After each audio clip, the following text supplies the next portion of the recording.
భద్రాద్రి కొత్తగూడెం జిల్లా అశ్వరావుపేట మండలంలో వివిధ పార్టీల నుండి 40 కుటుంబాలు బీఆర్ఎస్ పార్టీలోకి చేరాయి. నూతనంగా పార్టీలోకి వచ్చిన వారికి మాజీ ఎమ్మెల్యే మచ్చా నాగేశ్వరరావు పార్టీ కండువా కప్పి సాదరంగా ఆహ్వానించారు. మాయ మాటలు చెప్పి అధికారంలోకి వచ్చిన కాంగ్రెస్ ప్రభుత్వం 18 నెలలుగా రాష్ట్రానికి చేసిందేమీ లేదని ఆయన విమర్శించారు. తులం బంగారం, న్యూట్రిషన్ కిట్లు రాష్ట్రంలో ఒక్కరికైనా ఇచ్చారా అని ఆయన ఎద్దేవా చేశారు. తను ఎమ్మెల్యేగా ఉన్నప్పుడు నియోజకవర్గానికి ఏది కావాలన్నా ముఖ్యమంత్రి కేసీఆర్ కాదనకుండా ఇచ్చారని చెప్పారు. రాబోయే స్థానిక సంస్థ ఎన్నికల్లో స్పష్టమైన మెజార్టీతో తమ అభ్యర్థులను గెలిపించుకుంటామని ఆయన స్పష్టం చేశారు.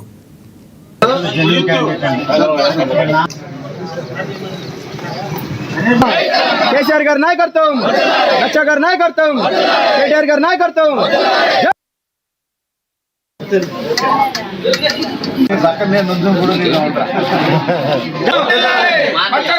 నాయకత్వం